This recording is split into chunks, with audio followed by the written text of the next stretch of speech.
Some people think I'm average. They think I'm a secretive, impenetrable, and a lonely person. They think I'm just a fool. They're wrong. Why do they judge you all the time?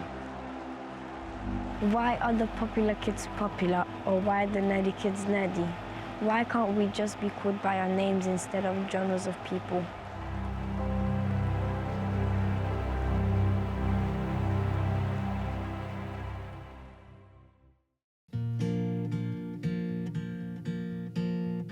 I came from Moldova to this country. I didn't know English, I didn't have any friends. I did have a little bit of trouble with my English at first. Normally, I'm not that good at English. If you didn't know English, then it was hard to communicate with people. Our pupils go to a mixed school in Leyton, which is in East London. It's quite a deprived area. With Supporter Reporter, the idea is that we train them up to be young sports journalists. So we did a day in the school where they sort of learned to do things like interview techniques, vox pops, how to use the equipment, so filming, sound. And today we've actually had the match day experience, so it all kind of builds up to this day. And then after the game, we've even had one of them interview a player. The great thing about this project is that it gets the kids to understand their local community more. Some of them wouldn't even have known the football stadium was here, and it's literally around the corner from their school. All the kids that are taking part in the project are all from different places, different parts of the world even, but they've all got something in common in the fact that they live in Leyton, and this is their local club.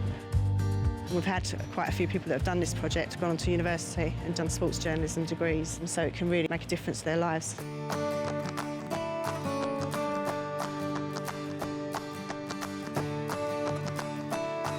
Writing the Game is for a group of up to 16 young people to explore the possibilities of creative writing through the medium of football. When it comes to the relationship between football and creative writing, I primarily think about community. For me, the worlds of writing and football overlap more than they would for most people, and I see one aspect where they're profoundly in common, and that's that they're both primarily about spectacular moments.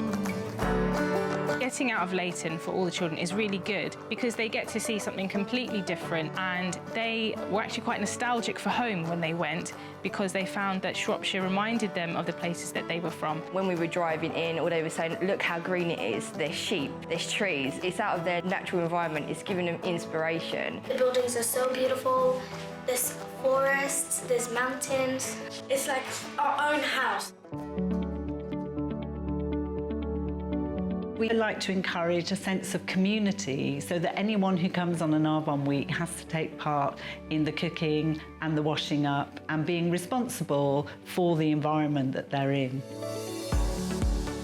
There's workshops in the morning, tutorials in the afternoon and reading in the evenings. The idea being that there's also a lot of free time to write. We got to meet the writers that are working with the children, which is Musa and Bridget. We've been trying to bring out their creative spirit, make them more confident in their writing, but also beyond that, develop their confidence across a range of areas. We have the world in one classroom, and we've heard them speaking to each other in different languages even at times, and we just really wanted to know where all these beautiful names and all these beautiful languages come from. Tutorials where you have the opportunity to spend 15 minutes with each of the tutors and talk about your work. Our first 2 days, we're just writing about ourselves and then like presenting it out, and then on like the second and fourth day, we were taking the poems, analysing them, and then we were writing our own ones. It was really nice getting a point of view from a poet for the first time. When that happens, I can improve my writing.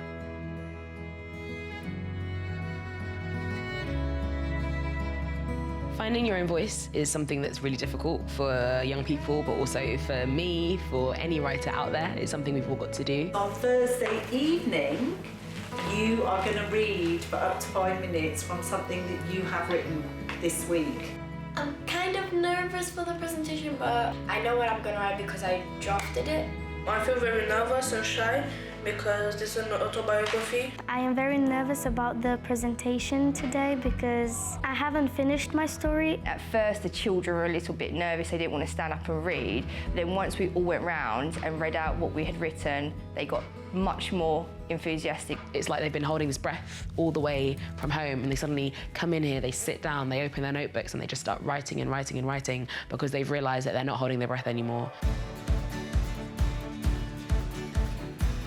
The best outcome upon leaving for the week for these young people is that they will have engaged with creative writing and reading, that they will have found a way to use their voice, and that they feel transformed. I definitely notice a huge change over the course of the week, not just in the students' use of language, but in their self-expression and how they feel about themselves. And I've got to say that's primarily due to them, because they bring so much to it. They're at a time in their lives where so much change is happening, and it's really difficult to see those shifts themselves. But leaving home and going to a different environment is a really great opportunity for them to be really self-aware of those shifts and those changes. Football is primarily about community, whatever level. Arvon, when it brings students together, it really has that community. And I think writing the game really expresses Arvon's values in the sense that it's about exploring unfamiliar territory. It's a really good opportunity for everyone. I'll live with confidence. I'll be more brave for sure. It kind of changes you in a way.